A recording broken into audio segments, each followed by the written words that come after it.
बच्चों, आज हम अध्याय 6 में अगला टॉपिक पादपों में जल अवशोषण के मार्ग का अध्ययन करेंगे। वाटर एब्जॉर्प्शन हमने पढ़ा था, उसके ऑर्गन क्या थे, कौन सा अंग जो है पादप का जल अवशोषण का कार्य करता है, वो हमने पढ़ा था जड़ें या रूट। तो रूट से लेकर के जल को अवशोषित करने का कार्य जड़ों का है, और जड़ों से जो पानी है या जल है वो कहाँ पहुँचता है, जाइलम तक पहुँचता है। यानी जड़ें, रूट हेयर जो है उनसे पानी कहाँ पहुँचेगा, अंत में जाइलम तक पहुँचेगा। तो इस प्रवाह को क्या बोलते हैं हम, पार्श्वीय प्रवाह या लेटरल फ्लो कहते हैं। तो हम थोड़ी सी रूट की एनाटॉमी देख लेते हैं किस प्रकार से है, समझ लेते हैं कि रूट हेयर से जाइलम तक जल कैसे पहुँचता है। ये आपके सामने रूट की एनाटॉमी है। तो इसमें रूट हेयर है और सबसे फर्स्ट लेयर जो रूट की है वो क्या कहलाती है, एपिब्लेमा। तो रूट हेयर से वाटर जो है कहाँ जाएगा, रूट हेयर में, और रूट हेयर से कहाँ जाएगा, एपिब्लेमा में। ठीक है, एपिब्लेमा से आगे कौन सा ऊतक होते हैं, कॉर्टेक्स। तो कॉर्टेक्स की कोशिकाओं में फिर जल जाएगा। कॉर्टेक्स की कोशिकाओं से जल होता हुआ अंत में कौन सी लेयर होती है, एंडोडर्मिस। एंडोडर्मिस में ये प्रवेश करेगा, और एंडोडर्मिस के बाद ऊतक होता है पेरिसाइकिल परिरंभ। फिर एंडोडर्मिस से वाटर कहाँ आ जाएगा, पेरिसाइकिल में आ जाएगा, और पेरिसाइकिल से अंत में ये कहाँ पहुँचेगा, जाइलम में। तो इस प्रकार के प्रवाह को हम क्या कहते हैं, लेटरल फ्लो कहते हैं। रूट हेयर से water epiblema, cortex, then endodermis, फिर पेरिसाइकिल, और लास्ट में जाइलम तक वाटर पहुंचता है। तो ये लिटरली फ्लो कहलाता है। इसमें एंडोडर्मिस में बता दूं आपको कि इसमें कैस्पेरिन स्ट्रिप्स पाई जाती हैं जो कि सुबेरिन की बनी होती हैं, जो जल के लिए अपारगम्य होती हैं। लेकिन कुछ कोशिकाओं पे वह सुबेरिन जो है एब्सेंट होती है, उन्हें क्या कहते हैं, पैसिव सेल या मार्ग कोशिकाएं या पथ कोशिकाएं कहा जाता है। उन्हीं के माध्यम से ही जल जो है एंडोडर्मिस से पेरिसाइकिल और जाइलम में पहुंचता है। बाकी जो इस पर भी सुबेरिन है उससे जल का जो है आवागमन नहीं होता। ठीक है, क्लियर है बच्चों ये। अब ये जो लेटरल फ्लो हमने पढ़ा है, इसके 3 पाथ होते हैं। 3 पथों के द्वारा जो है जल आगे की ओर गमन करता है। एक है एपोप्लास्ट पथ, ठीक है, इसको हम डिटेल स्टडी पढ़ेंगे। उसके बाद दूसरा पथ होता है सिम्प्लास्ट, सिम्प्लास्ट या संलवक, सिम्प्लास्ट पाथवे। और तीसरा होता है इसमें रसधानीय वैक्यूलर पाथवे। ठीक है, रसधानीय पाथवे। मेजर ये 2 हैं, एपोप्लास्ट और सिम्प्लास्ट, और रसधानीय पाथवे थोड़ा सा माइनर है। तो उसको डिटेल से हम पढ़ते हैं क्या है। बच्चों, अभी आपने रूट की एनाटॉमी अभी देखी थी, उसमें हम केवल एक एक कोशिकाएं अब लेंगे। ठीक है, जैसे ये रूट की एपिब्लेमा की एक कोशिका हो गई, कॉर्टेक्स की एक, और एंडोडर्मिस और पेरिसाइकिल, और ये लास्ट में जाइलम। तो हम एक एक कोशिकाओं को देखते हुए इसको देखेंगे कि जल का जो प्रवाह है, जो पाथवे हैं 3 प्रकार के, वो किस प्रकार होते हैं। तो इसमें रूट हेयर दिखाया गया है। यहाँ से क्या होगा, वाटर अंदर की ओर जाएगा, रूट हेयर इसको अब्जॉर्ब करेंगे वाटर को, और इसमें आप देख रहे हैं ये सेल वॉल है इसकी, और कोशिका झिल्ली, अंदर रिक्तिका पाई जाती है, और रिक्तिका की जो मेम्ब्रेन है वह क्या कहलाती है, टोनोप्लास्ट। ठीक है, तो इसमें पहला जो पाथवे है एपोप्लास्ट। ये एपोप्लास्ट पाथवे क्या है, जब पादपों में जल का जो प्रवाह है, रूट हेयर से जल जब जाएगा, जल का प्रवाह निर्जीव कोशिका भित्ति, ये क्या है, कोशिका भित्ति है, और कोशिकाओं के मध्य जो अंतराकोशिकीय अवकाश होते हैं उनके मध्य से होता हुआ जाता है। तो ऐसे प्रवाह को क्या कहते हैं, एपोप्लास्ट प्रवाह या एपोप्लास्ट पथ कहा जाता है।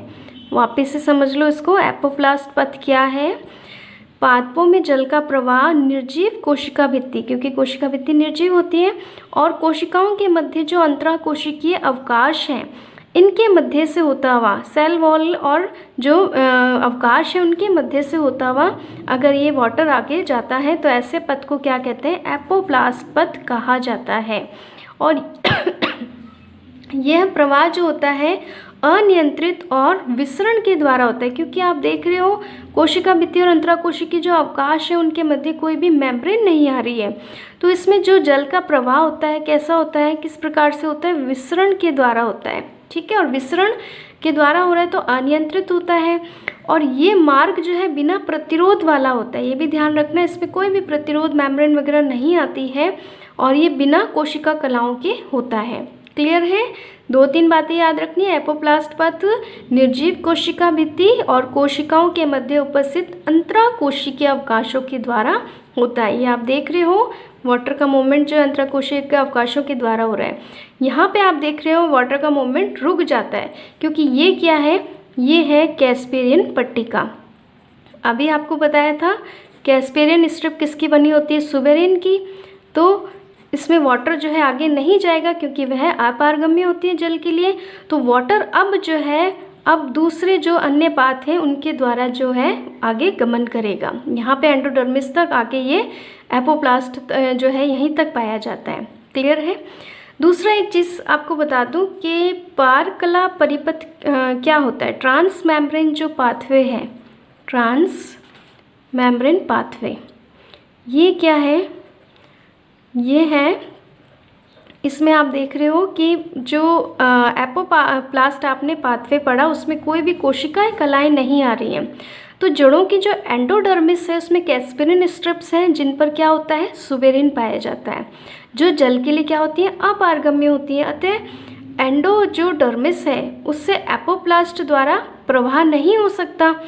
तो एंडोडर्मिस की कोशिका कलाओं द्वारा अगर प्रवाह हो रहा है, ठीक है, एंडोडर्मिस में किसके द्वारा प्रवाह हो रहा है, कोशिका कलाओं के द्वारा ही प्रवाह होता है। तो ऐसे प्रवाह को क्या कहते हैं, ट्रांस मेम्ब्रेन पाथवे या पार कला परिपथ कहा जाता है। क्योंकि आगे आप अभी इसमें पढ़ेंगे और किसमें किस प्रकार से कलाओं द्वारा प्रवाह होता है और डिटेल आपको आगे समझ आ जाएगी। तो दूसरा पाथवे है, एक आपने पढ़ लिया एपोप्लास्ट पाथवे। दूसरा पाथवे इसमें देखते हैं, जब जल कोशिकाओं की एक कोशिका से दूसरी कोशिका में, ठीक है, यहाँ से रूट हेयर से जल का एंट्रेंस हुई और किसके द्वारा हुई है, ये क्या है, कोशिका झिल्ली है। कोशिका झिल्ली से जल अंदर आ गया। अब ये क्या करेगा, यहाँ पर क्या है, साइटोप्लाज्म है, साइटोप्लाज्म से होता हुआ एक कोशिका से दूसरी कोशिका के मध्य जो कनेक्शन है, ठीक है, वह कनेक्शन क्या है, प्लाज्मोडेस्माटा। क्योंकि आपने 11th में पढ़ा था, एक कोशिका के मध्य, दो कोशिकाओं के मध्य जीव द्रव्य के जो तंतु फैले रहते हैं उन्हें प्लाज्मोडेस्माटा या जीव द्रव्य तंतु कहा जाता है। तो सिम्प्लास्ट जो पथ है उसमें कोशिका कला के द्वारा वाटर की एंट्री हो गई।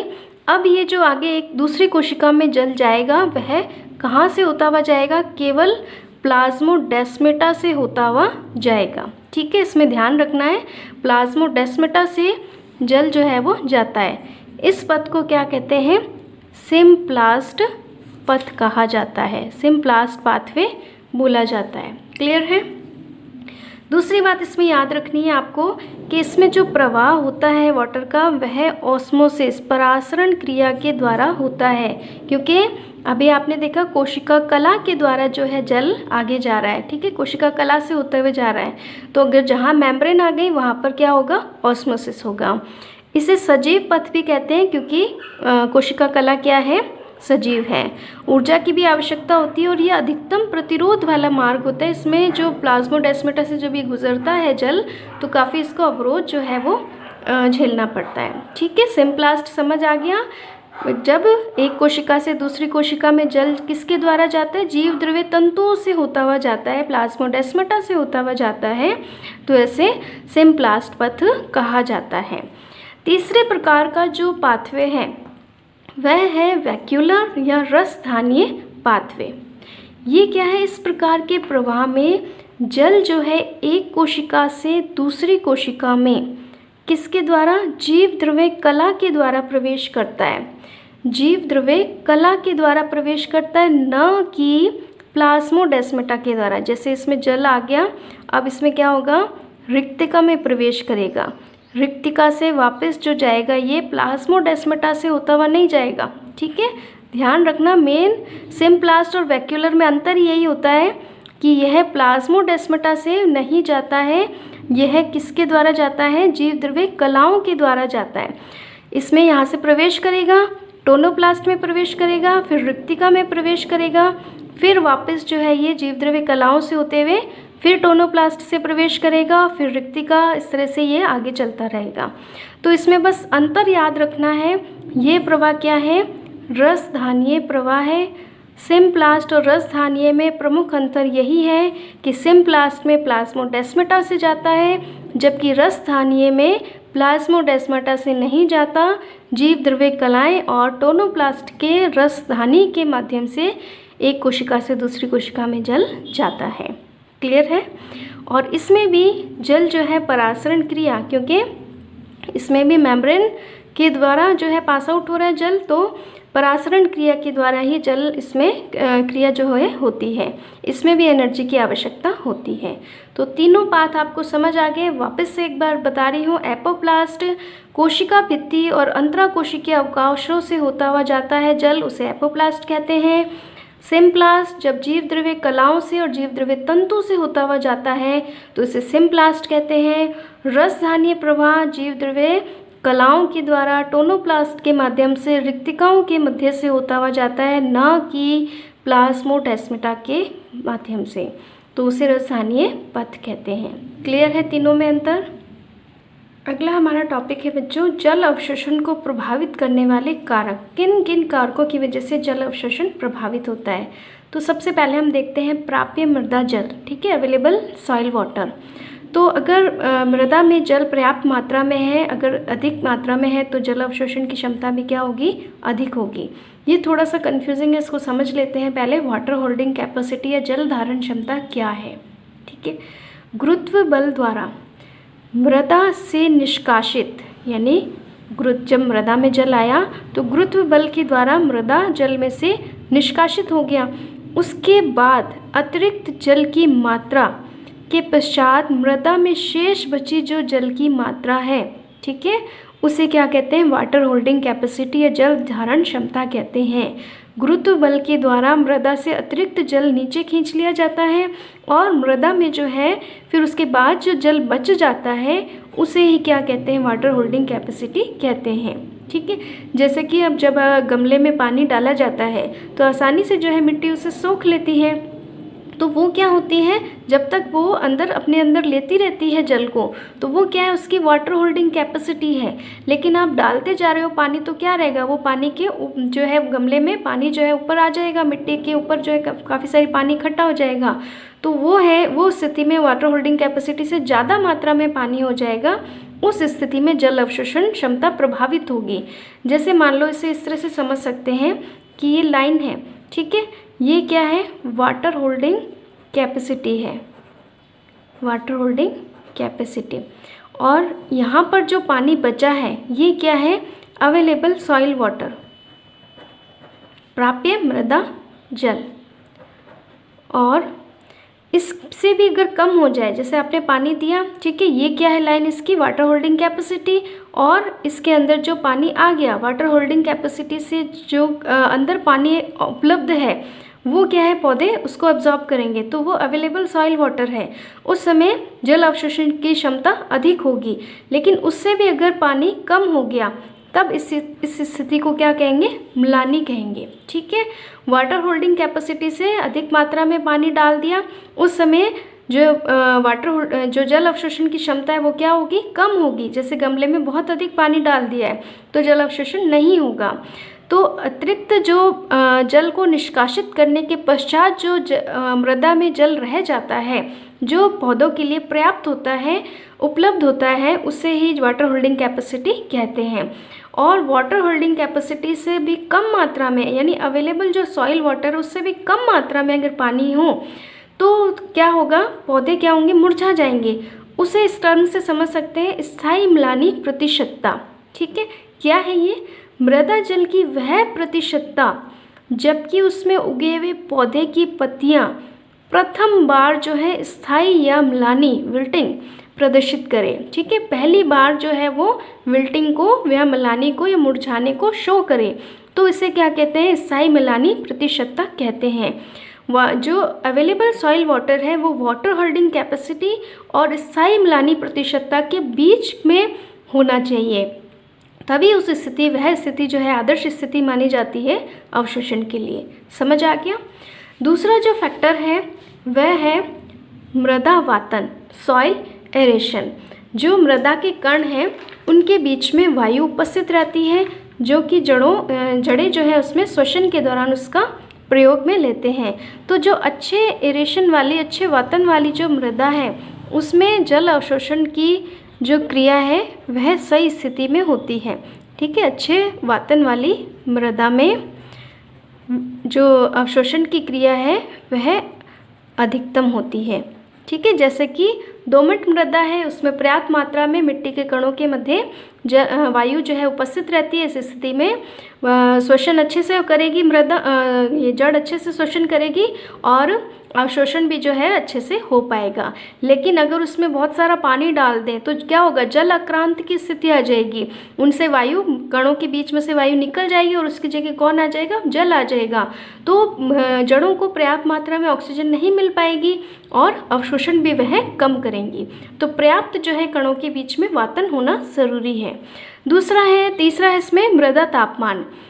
ये 20 डिग्री सेंटीग्रेड से 30 डिग्री सेंटीग्रेड इस परास में जो है सभी जैविक क्रियाएं अच्छे से संपन्न होती हैं। तो इसी परास में अगर मिट्टी का टेम्परेचर इसी परास में है तो जल अवशोषण जो है वो उचित तरीके से होगा। 20 से कम या 30 से ज़्यादा होने पर जल अवशोषण कम हो जाता है। कहते हैं ना, ज़्यादा गर्मी में जो है या बहुत दोपहर में पानी पौधों को नहीं देना चाहिए, क्योंकि उस समय मिट्टी का टेम्परेचर बहुत ज़्यादा होता है तो अवशोषण जो है वो प्रभावित होता है। चौथा इसमें फैक्टर है मृदा विलयन की सांद्रता। मृदा विलयन की कंसंट्रेशन से हम क्या जो है ये अवशोषण की क्षमता जो है प्रभावित होती है।